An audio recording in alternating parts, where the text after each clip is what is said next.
One afternoon, Edward had to bring some tourists. He had to give the tourists to Bill and Ben and then get them back.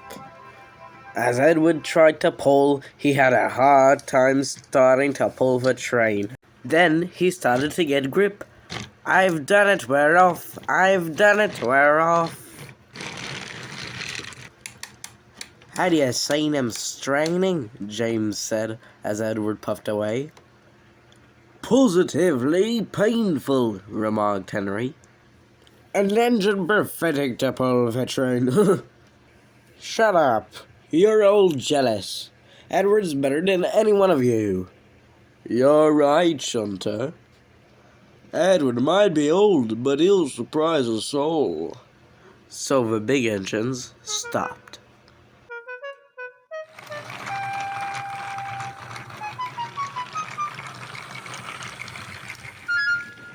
Bill and Ben were delighted to see the visitors. They loved being photographed. So as they got out, they brought the passengers to the China Clay in a break van special. Everyone had a splendid time, and the visitors were most impressed. When Bill and Ben came back, they had a worried look on their faces. "You're gonna have to watch out for the storm," said Ben. "Yeah, it's pretty dangerous," Bill replied. "I'll do fine, I'm sure. Thank you, though." And Edward ran off. But contrary to what he thought, Edward wasn't fine. Edward's wheels were slipping on the rails, and it was hard to move. The wind and rain buffeted Edward. The driver put the sand on the rails so that Edward would have his grip. Suddenly, Edward's wheels turned furiously. Edward's wheels were rumbling, and then, with a shrieking, it happened. Repairs took some time as Edward squirmed. "What happened?" "One of your crankpins broke, Edward," said his driver. "We've taken it off, but now you look like an old-fashioned engine," said the fireman. "But can you get these people home? They'll start back tonight." "Well, I'll try my best, sir."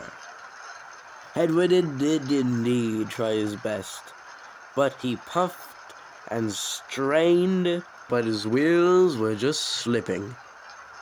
The passengers were worried as the guard and firemen made adjustments around the coaches. "We've made adjustments to your train, Edward," they said. "Now you could treat them like cars. Pull one by one, or push one by one." "That will be much easier," Edward replied. "Come on," he puffed, and moved consciously forwards.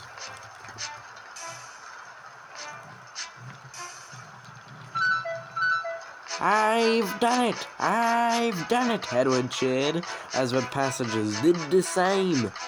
"Steady, boy," said the driver. "But you got them! You got them!"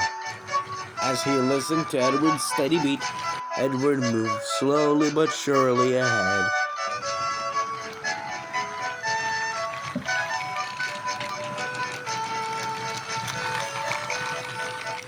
As Edward was approaching Knapford, it was nighttime. And at last, battered, weary, but unbeaten, Edward flushed into the station platform. And as Henry had angrily waited for him at the station, as well as the fat controller, who pointed at the clock, then the passengers stormed out, cheering Edward and thanking the crew. The fat controller looked at the damage and corrected himself, telling Edward to then go to the sheds to have a rest. And that night at the sheds, Duck and Boko smiled as their big engines had their mouths shut with respect for Edward.